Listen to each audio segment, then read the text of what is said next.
So ito. Yung magtatrabaho.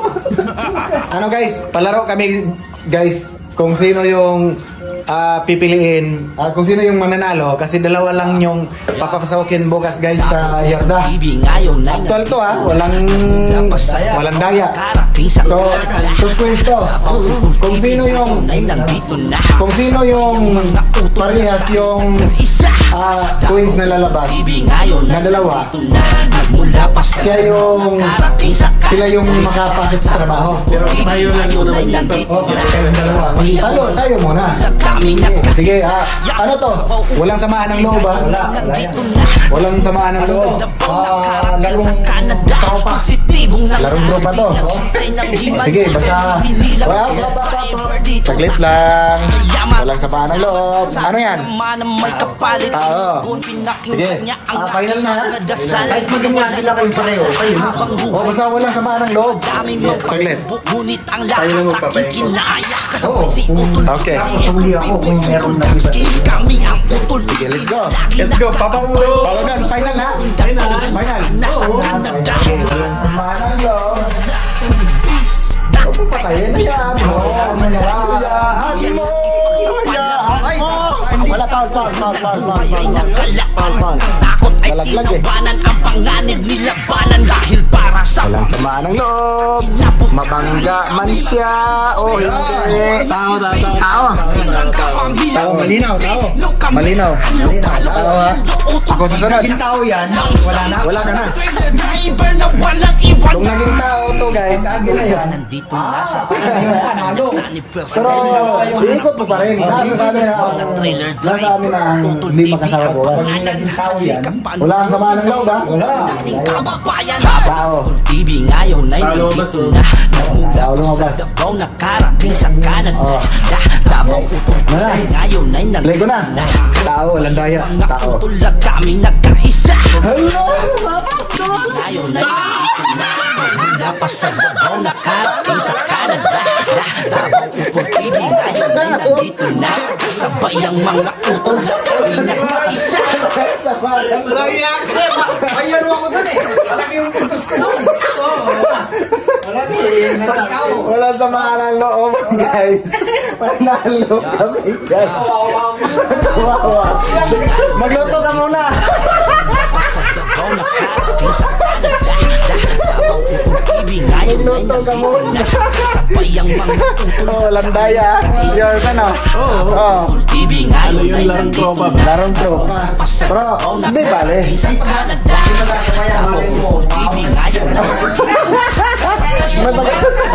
May pag-asa pa. Di ba? Pag natawag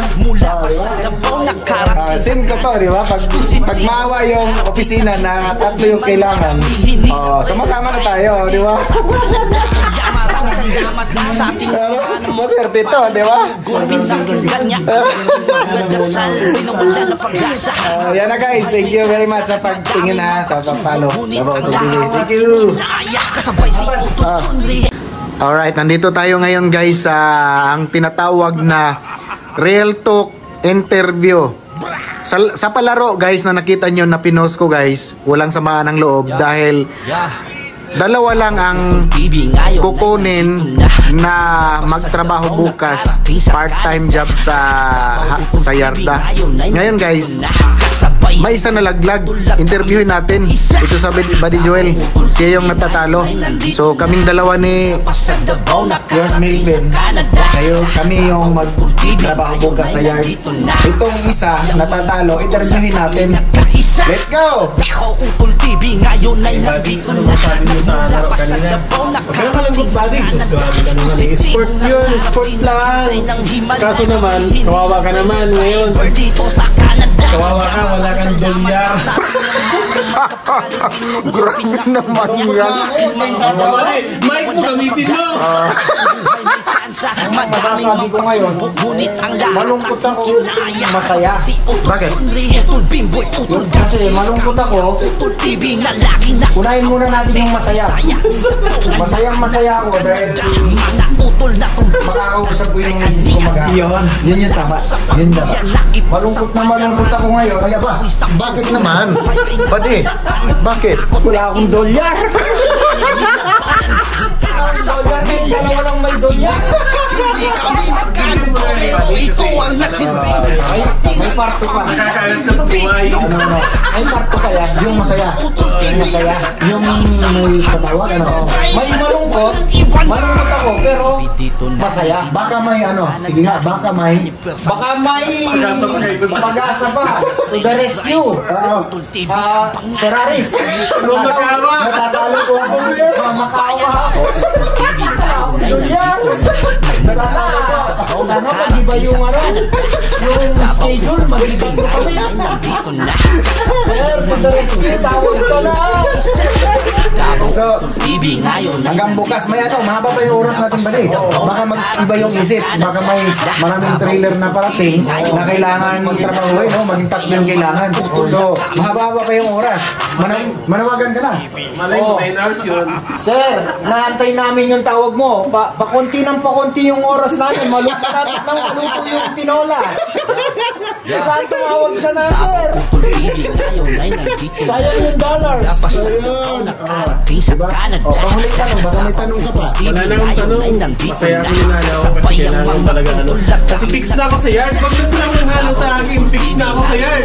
Yun! Oh, bade. Masaya siya. Ako malungkot naman. Ay, kawawa. Kawawa, maghapon ako dito sa kama.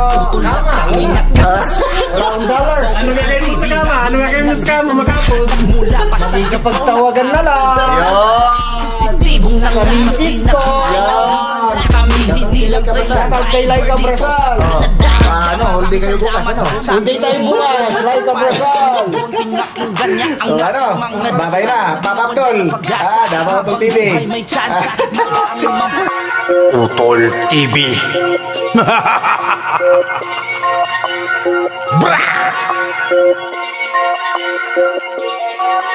Yeah. Davao Utol TV ngayon ay nandito na. Nagmula pa sa Davao, nakarating sa Canada. Davao Utol TV ngayon ay nandito na. Kasabay ang mga utol at kami nagkaisa. Davao Utol TV ngayon ay nandito na. Nagmula pa sa Davao, nakarating sa Canada. Davao Utol TV ngayon ay nandito na. Kasabay ang mga utol at kami nagkaisa. Davao Utol TV ngayon ay nandito na. Nagmula pa sa Davao, nakarating sa Canada. Positibong nangarap, di naghintay ng himala. Kami hinilang trailer driver dito sa Canada. Kaya maraming salamat sa ating ama na may kapalit. Tinugon, pinakinggan niya ang aking mga dasal.